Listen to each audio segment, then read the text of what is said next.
Assalamualaikum warahmatullahi wabarakatuh. Bismillahirrahmanirrahim. Subhanaka la ilma lana illa ma 'allamtana innaka antal alimul hakim. Rabbi zidna ilman warzuqna fahman. Allahumma faqihna fid din. Allahumma rzuqna fahman nabiyyina wa hifdzal mursalin wa ilhaman malaikatil muqarrabin. Qala al-musannif wa nafa'na bihi wa bi'ulumi fid dharain amin. Kali ini kita melanjutkan pembahasan sebelumnya, yaitu kesunahan-kesunahan wudhu di dalam berwudhu. Ini langsung aja kita baca. Kita pakai kitab Takrirat Sadida ya, masih sama. As-sabi'u yang ke-7, as-sunanu allati ba'dal faragi minal wudhu'i, yaitu kesunahan-kesunahan setelah wudhu ya. Jadi sunah-sunah setelah wudhu. Sunah-sunah setelah wudhu itu apa aja sih? Ya. Yang pertama pada baris yang atas, syurbuhu, yaitu meminum sebagian min fadlin, yaitu sebagian sisa-sisa air wudhu. Wudu'ihi warasya izarihi bihi, kemudian dia mengambil air, kemudian airnya tersebut dipercikan ke sarungnya dia ya. Kesunahan yang pertama setelah wudhu itu adalah meminum sebagian sisa air, kemudian maksudnya airnya di situ air sisa wudhu dia itu ya. Kan ada tuh di mulut-mulut tuh bekas-bekasan air wudhu tuh habis wudhu mah. Ada sih orang yang ngambil air dari kerannya langsung di ini. Enggak, kita ngambil yang bekas-bekas wudhu aja, kita minum. Itu obat ya. Kalau ngomongin hadisnya ada tuh di kitab yang lain ya. Di sini nggak dibahas. Kemudian habis udah kita meminum bekasan air wudhu tersebut, kemudian kita cipratin tuh air wudhu tersebut ke sarung kita. Kemudian kesunahan selanjutnya adalah berdoa setelah wudhu. Nah, setelah wudhu kita selesai, mustaqbilan lil qiblati wa rafi'an yadayhi bihaitsu yura bayadu ibtayhi, yaitu mustaqbilan lil qiblati, yaitu menghadap ke arah kiblat. Rafi'an yadayhi, kemudian dia mengangkat kedua tangannya, bihaitsu yura, yang sekiranya tampak, bayadu ibtayhi, yang sekiranya tampak putihnya dua ketiaknya dia. Artinya dia ngangkat tangannya itu tinggi ya, sampai ketiaknya aja sampai kelihatan gitu. Kalau pakai baju lekbong misalnya. Kemudian ketika dia udah mengangkat tangan, kalau kita Fathul Muin itu palanya agak ngedangak, melihat ke arah atas. Walaupun dia orangnya buta, tapi tetap masih disunahkan melihat ke atas. Kemudian dia membaca asyhadu an la ilaha illallah la syarikana wa asyhadu anna muhammadan abduhu wa rasuluhu. Nah, sebenarnya redaksinya cuma sampai sini ya. Kemudian Allahumma ja'alni minat tawabina wa ja'alni minal mutatahirin wa ja'alni min ibadis sholihin, itu beda riwayat. Kalau di dalam hadisnya begitu. Nah, disunahkan membaca doa ini ya. Kemudian kalau di kitab Fathul Muin ditambah lagi, disunahkan membaca doa subhanakallahumma wa bihamdika asyhadu an la ilaha illa anta astaghfiruka wa atubu ilaik. Nah, habis berwudu kita baca doa itu tuh. Doanya udah kayak doa kafaratul majlis. Nah, itu sangat dianjurkan juga itu. Fadilahnya ada ya. Lihat aja di kitab Fathul Muin. Kemudian habis udah baca itu, kita lanjut dengan membaca qiraatus suratul qadar. Jadi habis wudu kita menghadap kiblat, kemudian mengangkat tangan, pandangan kita ke atas, kemudian membaca asyhadu anna ilaha illallah sampai terakhir, kemudian kita membaca subhanakallahumma wa bihamdika sampai terakhir, kemudian kita langsung dilanjut membaca surat qiraatus suratul qadar, yaitu membaca surat al-qadar. Sebanyak berapa? 3 kali. Surat al-qadar itu inna anzalnahu fi lailatul qadar. Nah, itu surat al-qadar. Kita baca sebanyak 3 kali. Wa ayatil kursi. Kemudian habis kita udah selesai membaca surat al-qadar 3 kali, terus kita lanjut dengan membaca ayat kursi 1 kali. Wa qul huwallahu ahad. Kemudian kita lanjut membaca qul huwallahu ahad sampai akhir, yaitu sebanyak 1 kali. Adapun keutamaan setelah wudhu kita membaca surat Al-Qadar itu ada tuh di kitab Muraqatun Ubudiyah ya. Lihat aja tuh kitabnya ya. Kemudian selanjutnya adalah sholatus sunnatil wudhu. Kesunahan selanjutnya adalah melakukan sholat sunnah wudhu. Wahiyya ba'dal wudhu, yaitu sholat sunnah wudhu itu dilaksanakannya itu setelah wudhu ya.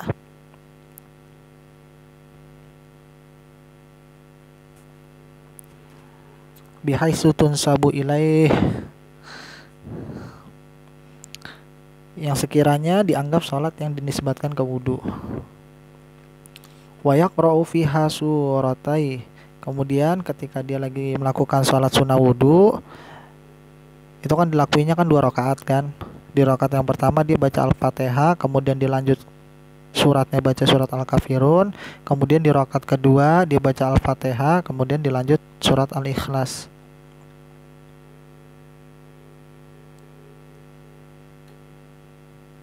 Jadi sholat sunnah wudhu juga bisa digabungkan dengan sholat sunnah yang lainnya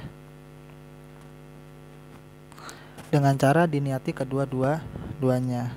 Watan dariju fi ghairiha.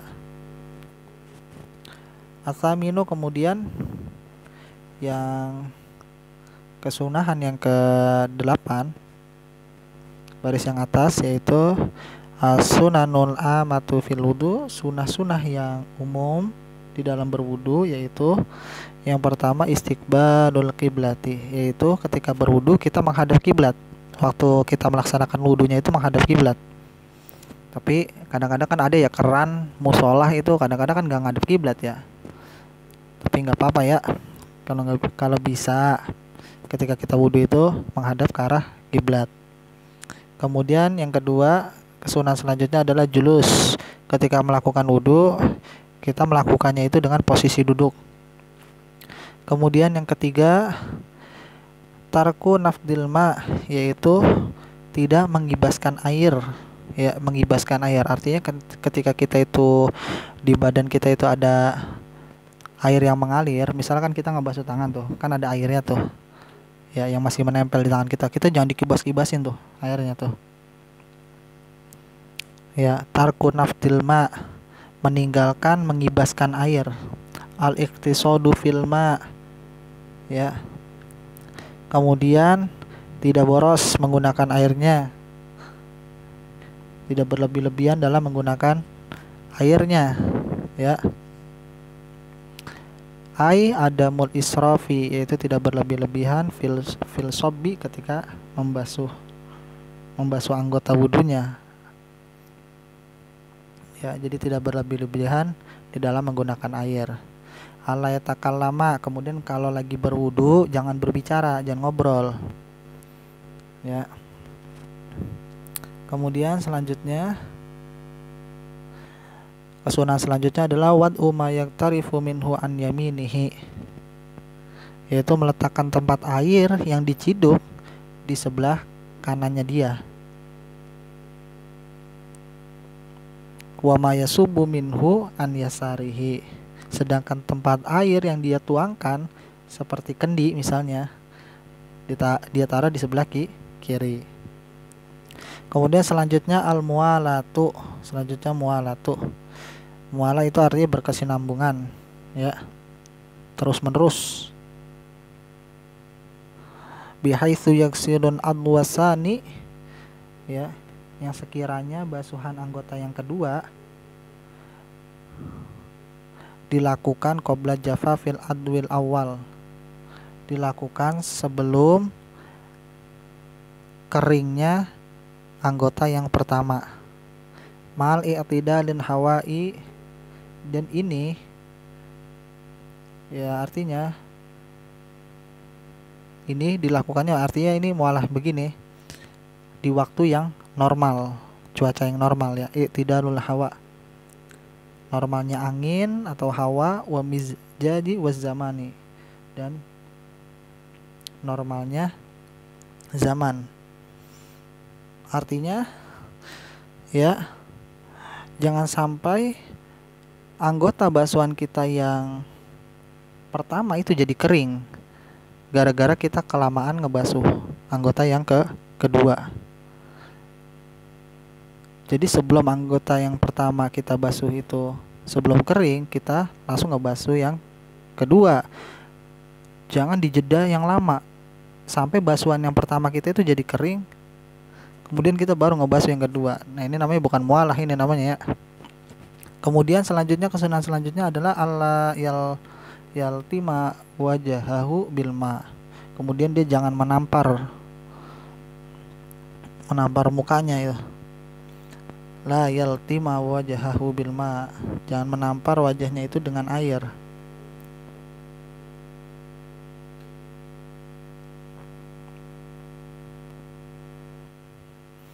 Ya, jangan menampar air ke arah muka ya. Alla yatawaqqar rasyasa, itu dia disunahkan juga an yatawaqqa rasyasa, yaitu dia menjaga dirinya itu dari cipratan air. Fayajlisu fi mahali la yanaluhu rasyasu fihi, maka dia sepatutnya, bagusnya itu gimana? Ya jelisu, dia itu duduk fi mahali, atau dia melakukan wudunya itu di tempat layana luhu, yang dia sekiranya tidak kena arrasya sufihi, tidak terkena cipratan air ya. Artinya dia lakukannya itu di tempat yang aman dari percikan air dari bawah. Kan itu kan ada air tuh dari bawah tuh, percikan air. Nah, dia tuh usahain, atau disunahkan ya, ini ya, disunahkan ya, menjaga itu. Kemudian tarkul isti'anati fi sabbi illa li uzrin, kemudian dia tidak meminta bantuan ketika dia berwudu kepada orang lain, fi sabbi illa li uzrin, di dalam menuangkan air wudunya, kecuali kalau dia ada uzur, misalnya dia sakit ya. Kalau dia normal ya jangan minta tolong sama orang buat nuangin air, kecuali kalau ada uzur. Terus kemudian tarkut tansyifi illa li uzrin, kemudian dia jangan menghanduki pakai anduk setelah dia wudu. Jadi setelah wudu kan basah tuh pada, jangan diandukin ya, illa li uzrin, kecuali kalau ada uzur ya.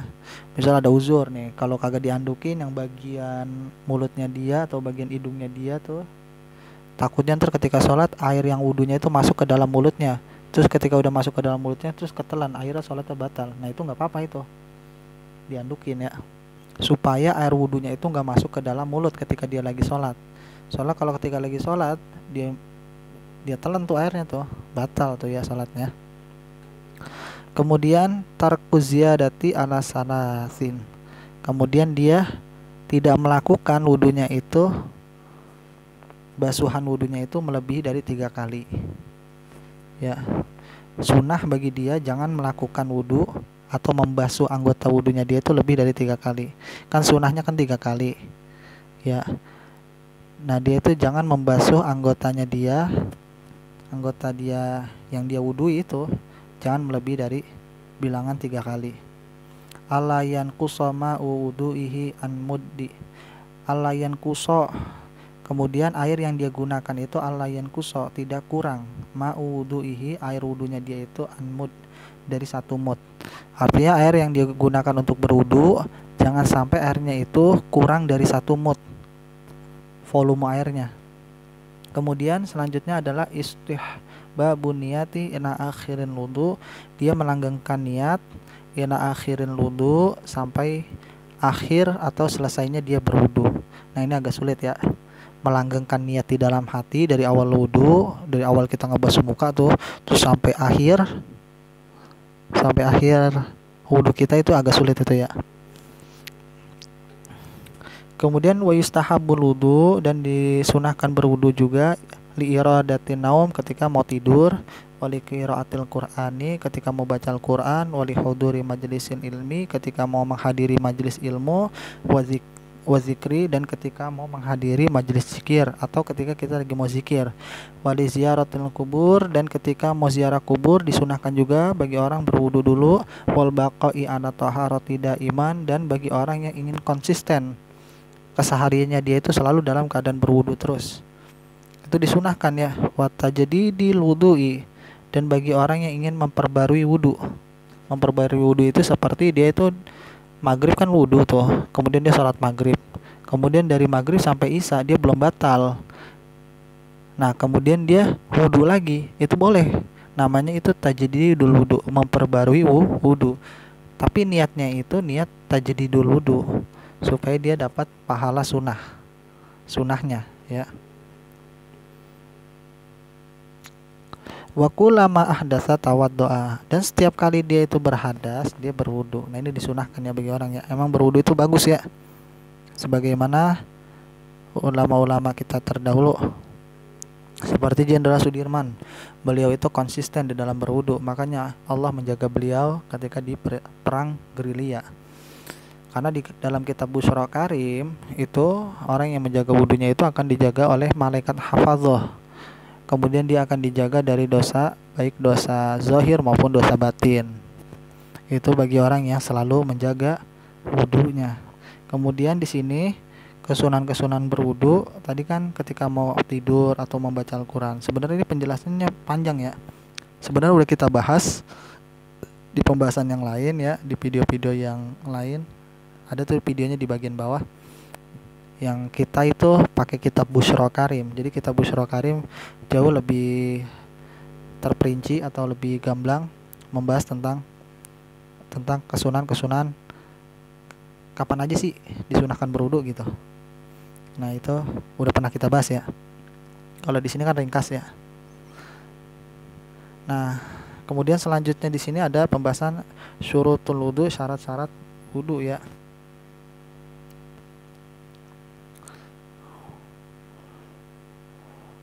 Di sini syarat-syarat wudu ada di syurutul wudu khamsata asyara syaratan wahiyya. Jadi bilangan atau syarat-syarat wudu itu sebenarnya ada 15 syarat ya. Yang pertama itu al-Islam, fala yashu man kafirin, yaitu artinya tidak sah wudunya orang yang kafir. Li'anal wudu'a ibadatun, karena wudu itu adalah ibadah. Karena wudu itu ibadah, taftakiru ila niyatin, dan membutuhkan niat. Wudu kan membutuhkan niat.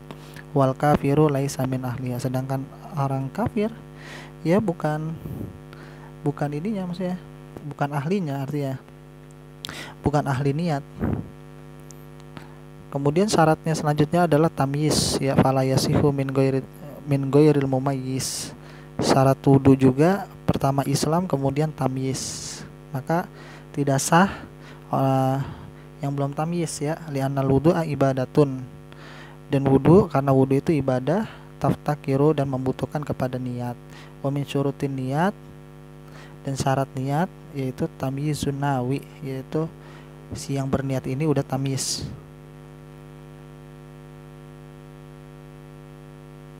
Kemudian an-niqa anil haidi wan nifas, kemudian suci dari haid dan nifas. Orang yang masih haid dan nifas maka wudunya tidak sah. Kemudian an-niqa amma yamna'u usulul ma' ilal basyarati, kemudian suci atau bersihnya seseorang amma dari apa-apa yamna'u yang dapat mencegah usulil ma', mencegah sampainya air ilal basyarati ke kulit. Kalau jadi bersih dulu ya, kalau misalnya di kulit itu ada cat yang bisa dikelotok lagi, terus airnya dengan cat yang bisa dikelotok itu ada tempelan cat ya di kulit kita, maka airnya kan air wudunya itu nggak sampai tuh. Nah kalau air wudunya nggak sampai itu nggak sah ya. Nah di sini maksudnya bersih amma dari apa-apa yang yamna'u yang dapat mencegah sampainya air ilal basyarati ke kulit, bihaitsu la yakunu hunaka jirmun ya.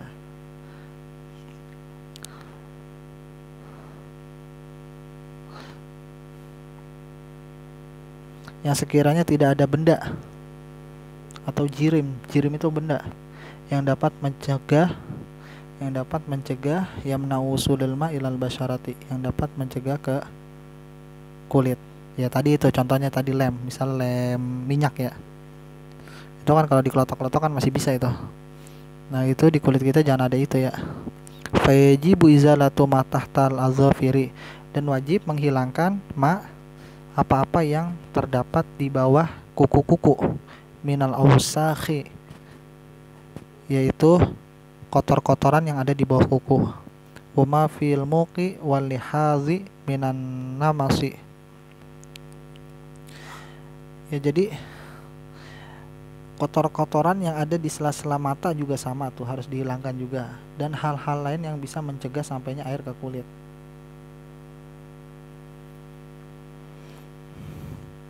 Wa ghairi zalik, dan daripada yang selain daripada yang demikian itu, kotor-kotoran yang ada di pojok-pojok mata, belek apa-apa, terus kemudian kotor-kotoran yang ada di bawah kuku, ya, itu dihilangin dulu sebelum dia berwudu, karena ini menjadi syarat.